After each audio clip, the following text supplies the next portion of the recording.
How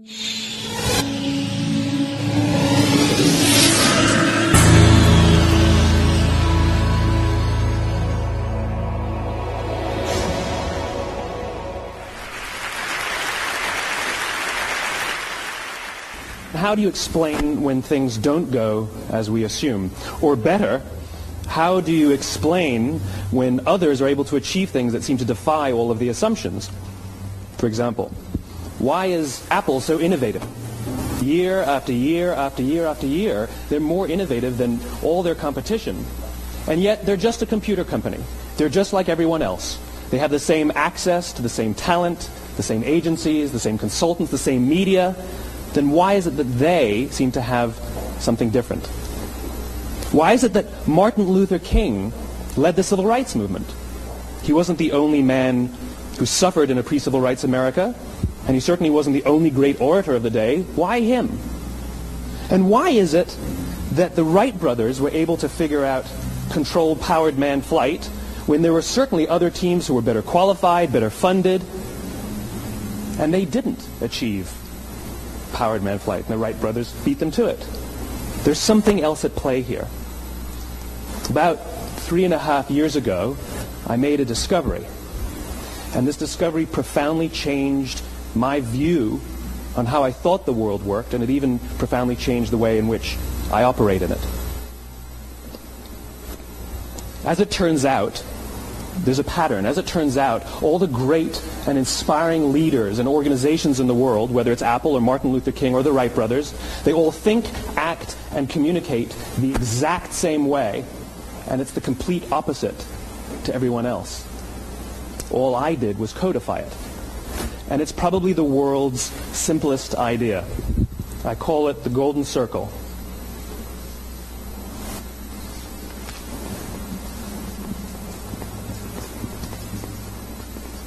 Why, how, what? This little idea explains why some organizations and some leaders are able to inspire where others aren't. Let me define the terms really quickly. Every single person, every single organization on the planet knows what they do, 100%. Some know how they do it, whether you call it your differentiating value proposition or your proprietary process or your USP. But very, very few people or organizations know why they do what they do. And by why, I don't mean to make a profit. That's a result. It's always a result. By why, I mean what's your purpose? What's your cause? What's your belief? Why does your organization exist? Why do you get out of bed in the morning? And why should anyone care? Well, as a result, the way we think, the way we act, the way we communicate is from the outside in. It's obvious. We go from the clearest thing to the fuzziest thing. But the inspired leaders and the inspired organizations, regardless of their size, regardless of their industry, all think, act, and communicate from the inside out. Let me give you an example. I use Apple because they're easy to understand and everybody gets it. If Apple were like everyone else, a marketing message from them might sound like this. We make great computers. They're beautifully designed, simple to use, and user-friendly. Want to buy one? Meh. And that's how most of us communicate. That's how most marketing is done, that's how most sales is done, and that's how most of us communicate interpersonally. We say what we do, we say how we're different or how we're better, and we expect some sort of behavior, a purchase, a vote, something like that. Here's our new law firm. We have the best lawyers with the biggest clients. We always perform for our clients, do business with us. Here's our new car. It gets great gas mileage. It has, leather seats. Buy our car. But it's uninspiring. Here's how Apple actually communicates. Everything we do, we believe in challenging the status quo. We believe in thinking differently. The way we challenge the status quo is by making our products beautifully designed, simple to use, and user-friendly. We just happen to make great computers. Want to buy one? Totally different, right? You're ready to buy a computer from me. All I did was reverse the order of the information. What it proves to us is that people don't buy what you do, people buy why you do it. People don't buy what you do, they buy why you do it. This explains why every single person in this room is perfectly comfortable buying a computer from Apple. But we're also perfectly comfortable buying an MP3 player from Apple, or a phone from Apple, or a DVR from Apple. But as I said before, Apple's just a computer company. There's nothing that distinguishes them structurally from any of their competitors. Their competitors are all equally qualified to make all of these products. In fact, they tried. A few years ago, Gateway came out with flat-screen TVs. They're eminently qualified to make flat-screen TVs. They've been making flat-screen monitors for years. Nobody bought one. And Dell came out with MP3 players and PDAs. And they make great quality products, and they can make perfectly well-designed products, and nobody bought one. In fact, talking about it now, we can't even imagine buying an MP3 player from Dell. Why would you buy an MP3 player from a computer company? But we do it every day. People don't buy what you do, they buy why you do it. The goal is not to do business with everybody who needs what you have. The goal is to do business with people who believe what you believe. Here's the best part. None of what I'm telling you is my opinion. It's all grounded in the tenets of biology, not psychology, biology.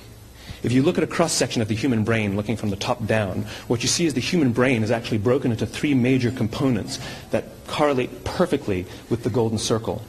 Our newest brain, our Homo sapien brain, our neocortex, corresponds with the what level. The neocortex is responsible for all of our rational and analytical thought and language. The middle two sections make up our limbic brains, and our limbic brains are responsible for all of our feelings, like trust and loyalty. It's also responsible for all human behavior, all decision-making, and it has no capacity for language. In other words, when we communicate from the outside in, yes, people can understand vast amounts of complicated information like features and benefits and facts and figures. It just doesn't drive behavior. When we communicate from the inside out, we're talking directly to the part of the brain that controls behavior, and then we allow people to rationalize it with the tangible things we say and do. This is where gut decisions come from. You know, sometimes you can give somebody all the facts and your figures, and they say, I know what all the facts and details say, but it just doesn't feel right. Why would we use that verb? It doesn't feel right. Because the part of the brain that controls decision-making doesn't control language. And the best we can muster up is, I don't know, it just doesn't feel right. Or sometimes you say you're leading with your heart or you're leading with your soul. Well, I hate to break it to you, those aren't other body parts controlling your behavior. It's all happening here in your limbic brain, the part of the brain that controls decision-making and not language. But if you don't know why you do what you do, and people respond to why you do what you do, then how will you ever get people to vote for you or buy something from you, or more importantly, be loyal and want to be a part of what it is that you do? Again, the goal is not just to sell people who need what you have. The goal is to sell to people who believe what you believe. The goal is not just to hire people who need a job. It's to hire people who believe what you believe. I always say that, you know, there's if you hire people just because they can do a job, they'll work for your money. But if you hire people who believe what you believe, they work for you with blood and sweat and tears. And nowhere else is there a better example of this than with the Wright brothers. Most people don't know about Samuel Pierpont Langley. And back in the early 20th century, the pursuit of powered man flight was like the dot-com of the day. Everybody was trying it. And Samuel Pierpont Langley had what we assume to be the recipe for success.